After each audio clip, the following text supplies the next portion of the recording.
Prince Harry and Meghan are returning to the UK 6 years after they left, and 1 year after Harry said this. I can't see a world in which I would be bringing my wife and children back to the UK at this point. So what's changed? Where will the couple be living? What will they be doing? And what sort of reception will they receive? We'll try and work it all out on this episode of Newscast. Hello, it's Adam in the Newscast studio, and joining me is Daniela Relph, our senior royal correspondent, who's spent, we're recording this episode of Newscast at 4:39 on Thursday. And Daniela, when did the Harry and Meghan news actually drop? At 10 o'clock in the evening on Wednesday. And you've been working solidly since then? I have pretty much. Yeah, I've had about 3 hours sleep.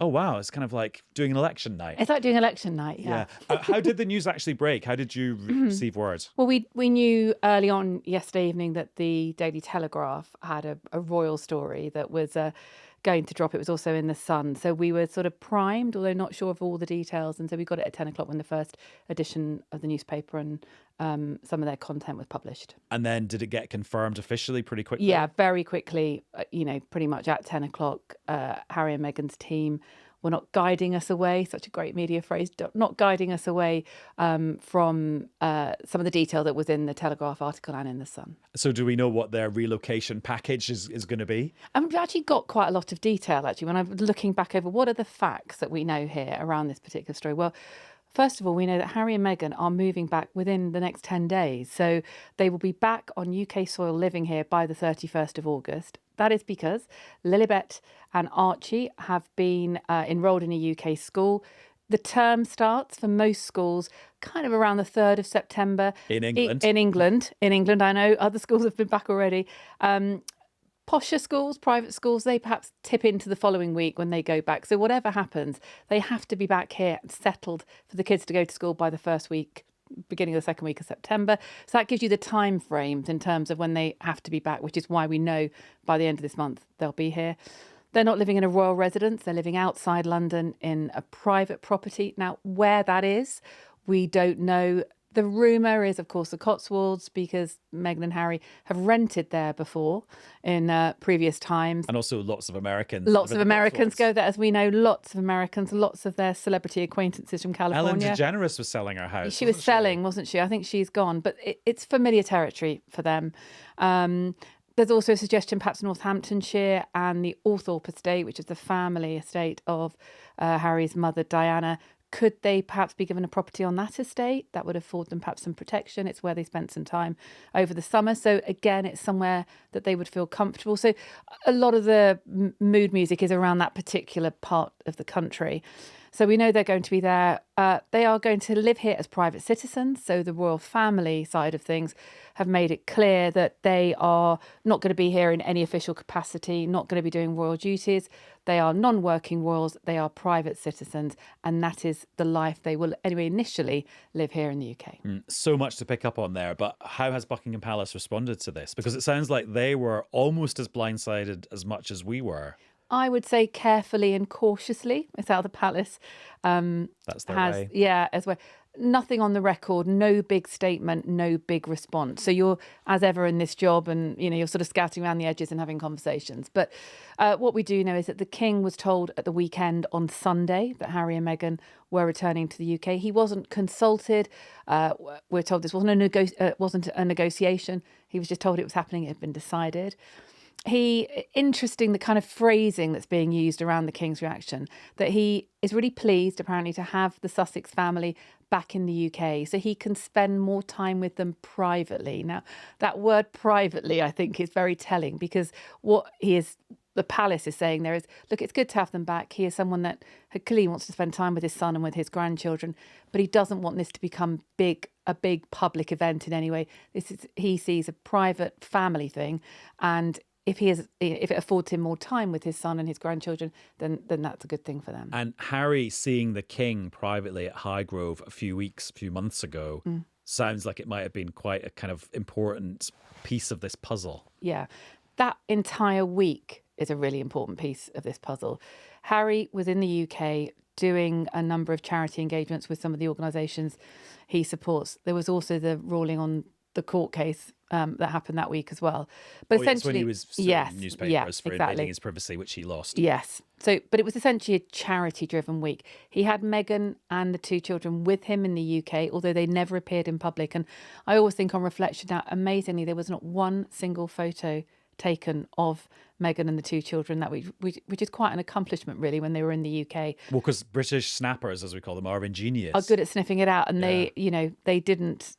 There was not a single photo that I saw. And this is me speculating. That could potentially be a proof of concept to somebody who was worried about whether they could really live here privately. Yeah. That maybe they could. And we know they were staying at Althorpe during that week. And if that was a very successful formula for them, you do wonder whether perhaps that helped push the decision on to say, hang on, we're going to give this life a go back in the UK. I think all of that was in the mix, and that was really important. I also think that week, and generally the summer that they spent with some time in Portugal where they have a home and some time in the UK, was quite informative in terms of the family really liking the flavour of life in Europe and what could happen here, in terms of being closer to family, of living a different kind of lifestyle, of having a different experience for their children. And we know that in particular, they really loved spending time with Diana's side of the family, the Spencer family, the McCorkadales, Diana's sister, the older cousins of Archie and Lilibet. That was all there in the mix as well. And I think that has quite a decisive moment in terms of Harry and Meghan's thinking. My understanding, talking to people around them, is although this had been brewing for a bit and they've been thinking about it, it wasn't completely set in stone. But that week really did land some decisions for them in terms of their experience. Does this mean they're selling their massive mansion in Montecito in California? They are definitely not selling their massive mansion, that rather lovely mansion in Montecito up on the coast there from LA in California will remain. What they're doing with it exactly, is it staying empty? Could Meghan's mother move in and live there? I mean, there's all sorts of possibilities. That remains, that's not being sold. They are renting somewhere, we understand, in the UK during the period of time that they live here, however long that may be. And they also have this new place in Portugal that they use quite a lot over the summer, again, that clearly has been quite successful for them in terms of having some privacy and having a really good time. So all of this has been sort of put together and they've mulled it over, and clearly they think they can make it work. To an outside observer, this looks maybe a little bit kind of impetuous. Is that a sort of fair definition or description of this? I think that's probably fair. We know from just observing Harry and Meghan over the years, whatever you think of them, they are quite emotionally driven. You know, they have gut feelings, they have things they want to say, things they like. And they just go for it sometimes, and they say it, you know, regardless of the consequences. And maybe this is a little bit like that as well, that they've just got a feeling that they'd like to be here, that they want to give their kids a different kind of life for a bit, especially while they're young. I have to be honest, I am not totally convinced that this is a big forever move at this stage. Okay. It's really hard, as ever, with anything to do with Harry and Meghan, to get something definitive on what is going on and what everyone is thinking. But I do just wonder, while the kids are 5 and 7, that there is this freedom for them to perhaps move around and do something different. They've got this base in Portugal. And this is me speaking as a non-parent to a mum. What primary school, you can maybe be a little bit more flexible than the secondary school. Definitely. So perhaps they feel this is the time to do it. And also, as you say earlier, you know, seeing the King at Highgrove, they all saw the King in that visit in July. So that's Harry, Meghan, Archie and Lilibet. You know, the King is still having cancer treatment. He's getting on, he's aging, he's still having treatment.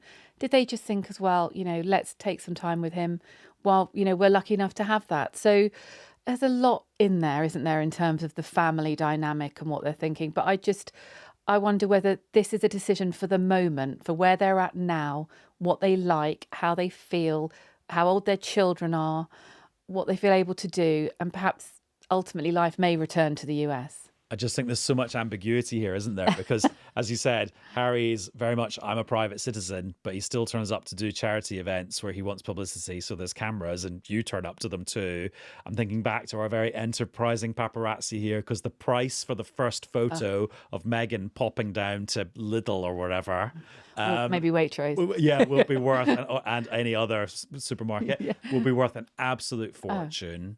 And already you can see today there's a big public debate about how much security they should get. That's an issue that we thought had been settled in court, with Harry losing his battle to get more security in the UK. But it's sort of reared its head again today. I mean, it's like it's private but not private at all. I mean, as ever with Harry and Meghan things, there's a level of contrariness and conflict, and it can be a bit baffling in terms of what they say and then what they do. That can happen. But I just think that in this moment they want to come back, and they feel this is the right time to do that. And Harry will be seeing his dad, but from our last conversation, almost certainly never seeing his brother. He will not be seeing his brother, as far as I can make out at the moment. I cannot sense any shift in the conversations I've had today that this makes any difference to the real strain in the relationship between the siblings. They don't talk. They haven't been in the same space since the coronation of their father, the king, and then there was no obvious sign that they had interacted in it anyway whatsoever. You've now got two camps here now as well for both William and Harry, these two courts in many ways, these two separate teams. It's difficult, but I don't think this is going to make William think, well, he's here now, he's on my doorstep, should we just try to find some way through this? That is not the mood at the moment. The relationship is very broken, and resentment and lack of trust runs very deep. Because we just got to remember the opening chapter of Spare, Prince Harry's book, is him talking in graphic detail about fisticuffs between him and William, the future king, where William pushes him, he falls over and he lands on a dog bowl or something, isn't it? Like actual violence in the kitchen of one of their houses. Yeah, and it's that kind of thing that I think William is just finding impossible to forgive. In addition, what Harry said about his wife Catherine as well, that I don't think William can get over that at the moment. Will having Harry here so close by put any additional pressure on that, or on him to change his mind? I mean, I keep thinking, well, now they're here, what happens on these big royal occasions? Okay, Harry and Meghan and the kids are not working royals, but he served in the military. Is a role found for him on Remembrance Sunday? What about Christmas at Sandringham? Are they invited? Will we see them? There's all sorts of, by having them here in the UK. Things like the King's birthday, which is a state event but based around a man. Trooping the colour. Having them here means there are more questions to be asked about how involved they are. So you can say, look, they're non-working royals, they're private citizens, but if they're here in the country, in the Cotswolds down the road, from a family, personal, normal human perspective, will you invite them to anything? That is a difficult area because, as I said earlier, amongst the wider royal family, all the royal family, there is a real caution, wariness around Harry and Meghan. I'm just thinking back to the conversation we're having about their growing property empire. So somewhere in England, Montecito and Portugal, how are they so rich? That's a very good question. The money is always a little mysterious. I mean, I think we must always remember Harry has inherited wealth. There was money he inherited from the Queen Mother, from the Queen, from his mother Diana. There is money there. So how that has been spent, we don't know exactly, but he has an inheritance, and that will be pretty good and strong. He has been earning money in California in various public speaking, being an advisor to various kind of tech startups and other companies. So there has been a cash flow there. Because there's a sort of vibe that Meghan signed all these deals with Netflix and people, and it didn't really amount to anything, and nobody really listened to their podcast. And did that many people buy the jam? Well, the thing on the media deals that they haven't been brilliantly successful, other than the Netflix documentary. But they still made the money. They got it. They had a deal with these media organisations. They got paid up front for making these programmes. Big money. So that still exists, and that they got that money regardless of the success of the product. Now, those around Meghan are also saying, really pushing back on this idea that America has been a very negative experience. I mean, it does look to me that it hasn't played out quite as they had hoped. But, I am told by her side, I have to say, that as ever, her lifestyle brand and the jam and the flower sprinkles and what have you has been really, really successful and has earned her a lot of money. And that what she... And actually, that's hard for us as outside observers to see or measure. Or to measure or to verify in any way. And that her plan has always been to expand that business internationally, and being in the UK will give her a chance to do that into Europe. So let's see. But, that is being used as an example of a way they could expand their empire by being here in the UK. And of course, if she's in Portugal, she's in the EU single market. She wearing is my little indeed, Brexit yes.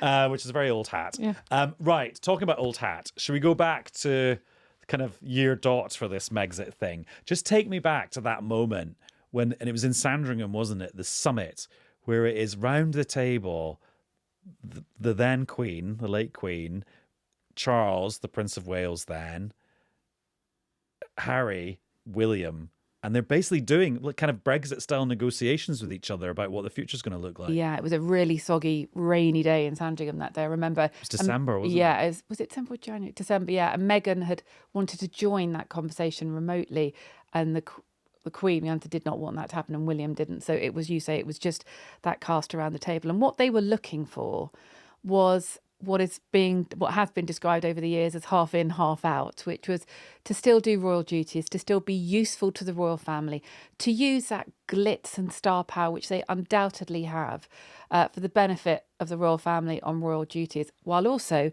having their own private projects that made the money on the side. On the side makes it sound slightly not quite what it was, but, had other sources of income and did other work alongside royal duties. No peace was ever found with that. The Queen did not want that to happen. And what's clear from the mood music around the palace this time round about them returning home is that the King doesn't want that to happen either. That sense that they cannot be half in, half out remains even under a new monarch. So that is what they wanted. They couldn't make it happen. Meghan was feeling incredibly hounded by the media, heavily criticised, under attack. She felt a lot of it was driven by racism. They didn't feel supported by the royal family, who they clearly felt didn't understand them or what they could offer, and didn't feel, I suppose, looked after or protected by those who were working within the royal household, even though many of the staff within the royal household had been personally appointed by Harry and Meghan. That whole dynamic didn't work out. And there were then these personal problems between particularly Harry and William over, was Meghan the right person for Harry? Was she a good fit? Should he take more time? That really damaged the relationship between the brothers. So all of that meant that they just thought, we are out. We can't make it work here. We need to do something different. And so that was 6 years ago. Then 5 years ago, there was the now infamous joint interview with Oprah in the glamorous back garden. Watching it overnight here in the UK, I remember, and hearing what they had to say, because although we had known before the Oprah interview that they had been unhappy, that they hadn't liked the way the royal family, the royal household and the media had treated them as a couple here in the UK, there had been no sense of they felt that level of anger and upset at everything. It was really revelatory in terms of the way Harry and Meghan framed their upset, I think, and a really important interview in terms of understanding where they were at that moment.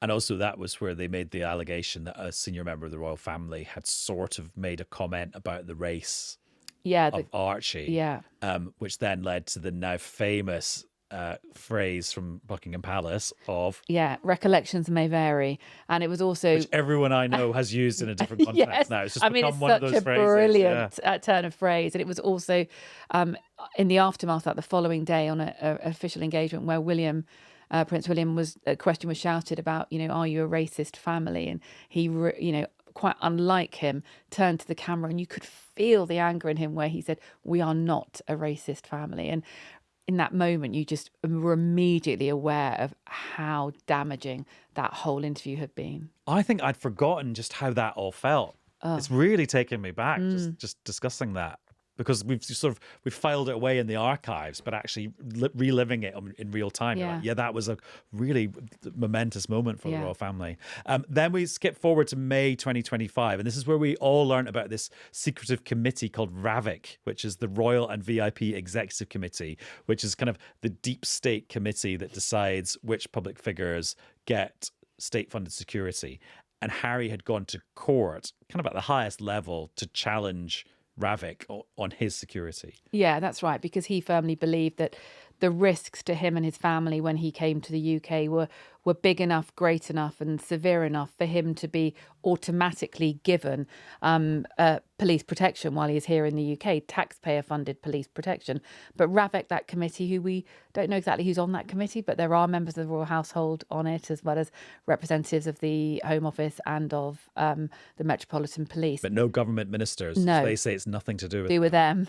That they have repeatedly decided not to change Harry's security status, which has absolutely infuriated him. So it is really interesting that while that still seemed to be, as far as we are aware, unresolved, that he's coming back. So what has shifted here? What's changed? Because in the BBC interview that he did, he talked about never feeling safe enough here to bring his kids back, that it made him really sad that he couldn't show them his homeland and show them things that he loved about the UK. And so you would think that for him to come back has something changed, but nobody will discuss any detail of the security plan. And that BBC interview you're referring to was with our colleague Nada Taufik, who is based in the US, and she interviewed Harry in May 2025, just after he'd lost that court case against Ravik. And here is some of what Harry said then. I can't see a world in which I would be bringing my wife and children back to the UK at this point. And the things that they're going to miss is, well, everything. You know, I love my country. I always have done, despite what some people in that country have done. So, you know, I miss the UK. I miss parts of the UK. Of course I do. And I think it's really quite sad that I won't be able to show, you know, my children my homeland. Which is just a reminder of how much things have changed in just over 1 year. Because he was categorical there that he was not going to be moving back anytime soon because he was done. Yeah, things move fast with Harry and Meghan. I mean, I was talking to people, when Harry was over in July, I went around with him every day to each of his engagements that week and spoke to all of his team and people that were around him. And, at that point, nobody seemed to be seriously talking about moving back to the UK. So it just gives you a sense of how things move fast in the world of Harry and Meghan in terms of decisions they make and what they want to do. Because there had been no indications of that. And in fact, a lot of people reiterating how happy they were with their lives in California and that they felt quite settled and nothing was perfect and they were hustling a bit for work, but everything was okay. So something has clearly moved. I've asked his team and the Home Office in the past 24 hours, what's going on around security. Is he bringing his own private security team with him? He's got this fixed regular team of security that he uses in California that travel with him to the UK. They are very immersed in family life with the Sussexes. Are they going to remain with them here in the UK? But nobody is saying anything from any of the palaces or from the government around security. We're going to end with something that sounds a bit like a job interview question. But what I'm thinking about is in the next few months, there'll be an immense pressure, maybe even a bit of a circus around them and like trying to work out where they live, trying to, as I said, get the first photo of Meghan doing something vaguely normal. And I suppose we, as journalists for a public service broadcaster, will have to work out where's the public interest in us getting involved in that. Yeah. And that will vary depending on what's going on. There's no hard and fast rule about that. And no, there isn't. And it's really hard with Harry and Meghan because, for us here at the BBC, whenever we do anything about them, the numbers on an online piece or a social video or, phone-ins, whatever it may be, it's vast. The interest in them is vast. And that can be love them or hate them, of course, in terms of your level of interest and engagement in anything that they're doing. So I think there will be an enormous amount of public interest in what they're doing. How will their team handle it? Will they make it quite royal in terms of, will we have an official photo that they've arrived in the UK? Will they tell us they've landed, they're here, they're at their home, they're settling in, this is their first day? Will we get any of that kind of material in order to try and offset, as you say, that kind of scramble for a first photo or a little bit of information, Meghan on the high street? I don't know. I'm not sure they know quite at the moment how they're going to handle it. But I think in the initial stages, the return of Harry and Meghan to the UK is going to be a massive distraction. And also, I'm just thinking, you will have a royal family where the king and queen, the king still being very ill, is living in Clarence House. His brother living basically in exile on the private bit of Sandringham is private, but a really private bit of Sandringham that we never really see. Then you'll have the king's youngest son living somewhere, TBC, maybe location unknown, in a semi-public but mainly private role. And then his brother, the king's oldest son and his heir, not speaking to him. When you sort of draw the map and try and join all the dots, you're like, wow, such a different royal family from what like most of my life it was. I know. Although then maybe actually most of my life it was a bit more like that. It was just private. Exactly. And they put it on a front. Yeah. I mean, families are complicated. All our families can be complicated. And I suppose many people will think, well, you know, even the royal family have a complicated time of it. But this will be a particular test, I think, and a particularly challenging time for all involved, because there is going to be this period of adjustment. Who is going to trust Harry and Meghan? How much outreach will there be to them? How involved will they get in the royal family, whether that's privately or publicly? What is this all going to look like? Nobody knows at the moment. Daniela, thank you very much. Thanks, Adam.